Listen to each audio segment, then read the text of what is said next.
Howdy, howdy. It's Acidic Roots here, and welcome to a very dark Super Nintendo game called Super Metroid. It's one of my favorites. It's one of the few Super Nintendo games back in the day that I could actually complete. I'm going to try my hand again, beat it for the second time. Do you think I will be able to? We'll find out. There may be some trials, there may be some torture, maybe some pain, but I'm gonna try my hand in supposing I can actually complete this task. It definitely feels good to be able to, you know. So, but yeah, as you see, the scientists, the dead scientists on the ground. Obviously, Metroids are not one to shake a stick at. So, yeah, so I press the B button, and that's the cancel button. So, but before starting, I'm going to switch the controller settings, because I don't like to press X to shoot, and I don't like to press A to jump. So, if you're a Super Nintendo gamer, and you are used to platformers or things like that, the B button normally is the jump button. It's like the Y button is normally the action button. So, that's how I'm going to utilize it. The last Metroid is in captivity. The galaxy is at peace. Or is it? So, get used to that, because Samus does not talk to a soul in this game. There are no characters that you have conversations with. The scientists get killed early on, and there are no other humans in this entire game. So, just something, that's one of my few complaints about the Metroid and Zelda series, is just the lack of interactive characters. I mean, at least Zelda, you can actually talk to other characters, but in Metroid, it's mostly just slaying people, or aliens. So, I don't know if Metroid Prime put, like, humans. I mean, that was very similar to Halo, but, yeah. So I guess I can provide some storied history with Super Metroid for those who kind of like those sorts of stories I used to do back in the day. I talked about this game a handful of times in year one of Acidic Roots, my blog channel, and I basically beat this game in September of 2015, but it made me so angry when I was playing the game that fall and summer that I had no intention of coming back to it for a good while. Well, it's been 5 years, so I think that's, I mean, if I'm going to take any further than that off, I obviously don't like the game, but I did complete it when I was 26, and I thought about doing a Let's Play on it, but I chose not to, and then I took my break, and then I came back just this year. So, but, so I, further storyline with this game was I got this game at a garage sale. I mean, it wasn't me that actually got it, but Cobalt, when he was younger, got this game at a garage sale for basically like $1 or $2. So whoever owned this game didn't realize the value, because this is actually a game that goes for like 50 or something, or 45. I mean, if I would have gotten it at my vintage stock store that I get, that's the name of the store, Vintage Stock, they would have ran me up like 40 some odd, 50 some odd dollars. And it's the same thing with Amazon. I mean, really, it's they know the value of this game. The thing about it is I guess I'll add a shameless plug to Vintage Stock. I do get, hang on. Yeah, folks, I'm back. So I had a phone call from one of my family members I had to take care of. So, yeah, like I was saying, Vintage Stock, I get texts from them. You get like special deals. I recommend you do that with your local video game shop. Sometimes they'll do like buy one get one. It's called BOGO, buy one get one, or buy two get one free. I used to do that. That's how I got like a Rob Zombie CD and some things like that. But yeah, so they recently just did one for the 4th of July, but I didn't go. It's kind of tricky. I mean, I bought Blackthorn, the game Blackthorn, from that store, but I don't really, venture out too many times. I mean, I don't like buying video games off of Amazon too much, just because, I tried buying like a couple games, and some of them were kind of broken. I mean, I had to buy Booger Man off of Amazon just because that's the only place that has it. I mean, there are certain games, you have to kind of pick and choose, but I'm starting to like buying games locally more. So, this is Ridley. This purple demon thing is Ridley, and he's like a staple to the Metroid franchise. Basically starting, well, I think he actually was in the first Metroid. He's been in just about all of them. And I think in the Super Smash Bros. Series, he's actually the only other playable character besides Samus Aran. So, he's making short work of me. If I could actually die in this part, he probably would kill me, but he's supposed to be that tough. So, but you're not allowed to actually defeat him. You're going to fight him way later. But that's the thing. I do like the boss fights in this game. They have like really good character designs, typical of Japanese animation and such. I mean, if you just can judge by anime or manga or something like that, you can typically know that. But so we have to escape the space station. I forget what it's called. It's like SR-38 or something like that. But it's basically just a scientific research station, and the only place in the game where we actually go beyond planet Zebes. So yeah, so that's like what I was saying before about how there's no other human interactions in this game beyond that part.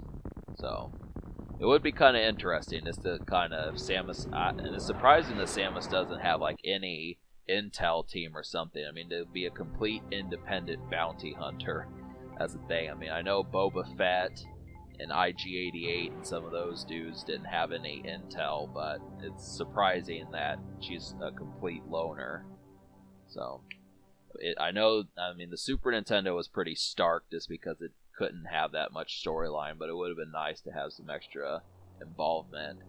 And like the old comics that came out for Nintendo Power Magazine, there actually was another Samus Aran type character that was blue. I don't really remember the character's name, but, it needed to be that way.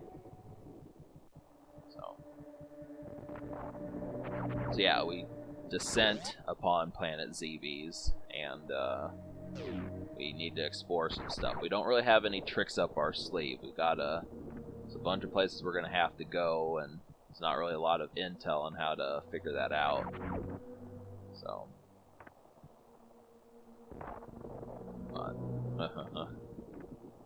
this is one of the best games for the Super Nintendo. I mean, far and away. If you're looking for a better game, I mean, if you're a casual gamer, like if you like NBA Jam and Tecmo Super Bowl and games like those better than Mario and Zelda, you probably wouldn't agree, but I mean, very few hardcore gamers can say that this is not very good. Back in the day, I probably would have given it a higher score. I mean, the only thing that really taints like my opinion of this game is just that it's frustrating. I really hated having to do like the wall kicks and the screw attack, but hopefully, 5 years later I can actually do that better, because I've noticed that my skill set for gaming has gone up. Considering I haven't played many video games in the past 5 years, that's surprising, but I'm not going to argue with it. So, I'm glad. I want to be able... It's kind of like a boastful thing to talk about beating games like Blackthorn and Zelda, the Second Quest, and those type things, Super Metroid and that sort of shit. But I'm not, speaking of which, I'm not going to get 100%. You could think, well, are you going to get 100%? No, probably not. I'll tell you, this game is it requires you to do things that are specifically, there's like normal people who can beat this game, and there's hardcore people who can beat this game. And if you're hardcore, you'll get 90% or up, which there's definitely some shit like wall kicking, like I was telling you, that, separates the mice from the men. But I'm not necessarily a mouse. I just, it takes a lot of practice that makes me quite angry. So, but we get the morphine ball, so at least now Samus can go into her signature ball form and slip between the cracks and such. She's gonna, for those who are completely new to Samus Aran, you're gonna be surprised at the number of attacks that she has. I think she could probably almost make short work of the Master Chief from the Halo series if they got in a fight. And I would kind of say, I mean, that's how skilled some of these weapons that she gets. I mean, they kind of dumbed her down. I mean, I don't know about Metroid Prime and stuff, but this game, and then maybe Metroid Fusion, it's like she could obliterate things. So just be prepared for that. But here I am thinking I'm kind of backtracking. There's a lot of backtracking in this game. You're going to find that the worlds that you go into are just more kind of like segments.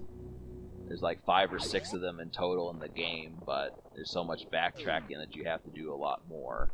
So just get used to that. There's only like 5 or 6 songs in total in this game, but it's really about exploration. We can't leave because we have to learn the tricks. So obviously we have to progress forward. So we're at Crateria, but we need to get further. We need to go back to Brinstar, I think it's called.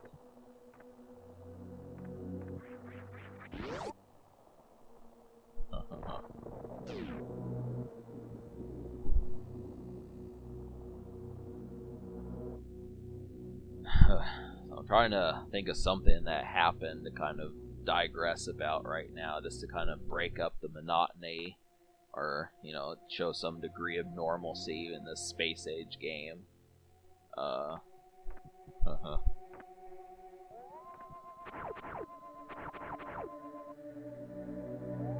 to think of what I've been watching on like the news. I mean, really, I don't watch too much news. I mean, sometimes I'll watch like the local news, but I mean, the only thing that we're talking about right now is just the coronavirus, and then just like Trump. I mean, he pardoned that Roger Stone dude, so I mean, basically he was supposed to serve 3.5 years, and he served 0% of that. He didn't even serve a day because Trump pardoned him. You know, so they were saying that that's corruption, but it's kind of the thing. I mean, I mean, I'm just like, you know what? It's not the focus. I mean, I would prefer. It's not so much Roger Stone that pisses me off as just the fact that, you know, the coronavirus handling, we've got to do a better job of that.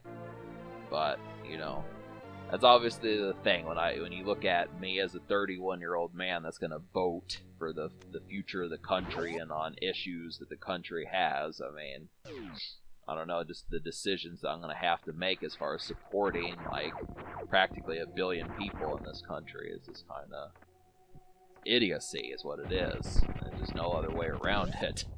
Because people are getting pissed off in this country as far as having to wear masks, but no, it's not a political thing, you know, I don't think it is.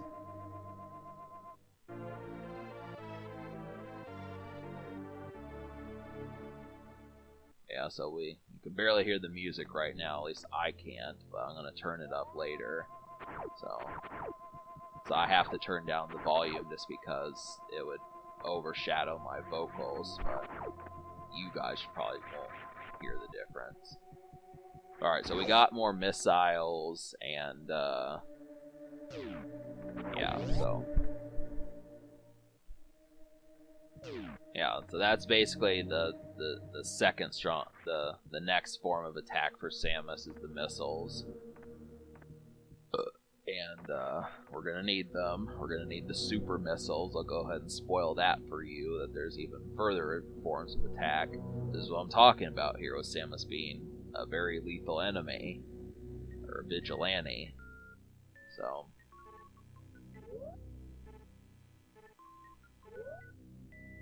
I'm trying to think of how many episodes this game will probably be. I would say somewhere between like 16 and 24. I would probably say if I'm going to do this in 14 minutes or less than 15 minutes, that's probably what it'll be. But oh shit, enemies, space pirates is what they are. What are we going to do? Now have enemies to fuck with. Something's afoot here. Alright, just stay tuned, folks. So subscribe for more fun. Thank you for watching, and have a wonderful night, folks.